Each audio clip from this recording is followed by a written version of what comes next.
Good morning, algebra students. So this is our lesson for 4-7, which is all about linear equations and using the calculator.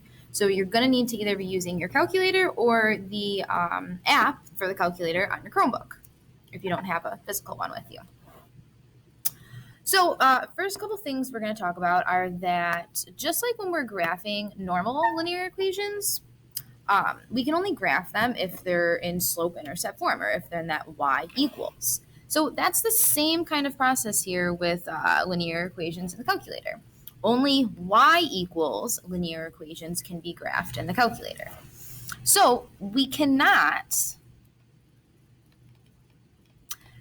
graph x equals equations in the calculators. So no vertical lines. That's what that means. Because remember, from that VUX acronym from our previous lesson, or just somewhere in there, vertical lines are x equals equations and have those undefined slopes. So you're only going to be able to graph y equals equations in the calculator, not x equals. Only y equals, they have to be in that y equals mx plus b format. Okay, so then all of this stuff here really is steps. These are all steps and like pictures of what you're going to see on your calculator and stuff when you're doing stuff. So here, let's go blue. This information is steps on how to graph. You're going to hit the y equals button, which there's an image of it right there that I've circled. Type the equation into y1, make sure your fractions are in parentheses, and then hit the graph button, which is right there highlighted. There's a zoom feature where you can zoom in and zoom out. Most important one is zoom standard. That's that normal.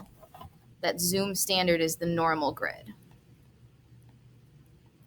The normal 10 by 10 grid is zoom standard. Grid, G-R-I-D, not B. Grib, you know what I mean? Grid. Let's see. You can use it more specifically with Zoom to control like the minimum and maximum values. You can set it to like 100 if you want it like super zoomed out, or you can set it to like 5 if you want it super zoomed in. Another one of the really important ones that you're going to be using a lot is this table of points one. This is going to be really helpful when graphing equations because you can see it gives you x values and y values, and you can just plot those points. You know, -2, -3 is 1 point. Let's make a note of that. So that gives you the point -2, -3. This gives you the point 0, 3. To get tables, you follow the steps for graphing and then hit second and graph, which again, I'm going to go through all of this when we get down to our examples. There's this little piece over here where you can play with the table setup, where you want the table to start at, which is almost always going to be 0, but sometimes you might want to jump to like 100 without having to scroll all the way. This piece right here, this is what the table goes up by. What it goes up by. So normally we want that at 1. We want the table to be going up by 1 because we really don't want to see halves. We don't really care about 1.5. That's not very easy for us to graph on a grid. Okay, so yeah, that's what's going on there. We're going to take a look at these two examples. And we're just going to make a quick note here before I switch over to my Chromebook, which is not touchscreen, which is going to be weird. Actually, we're going to do something else too. But the graphing calculator is most helpful when the y-intercept, or again, that b value is ugly. When that y-intercept is not a nice number, like a whole number where you can clearly see it and find it on the grid, this is where this calculator stuff is going to come in handy. Okay, so we're going to take a look at the first example.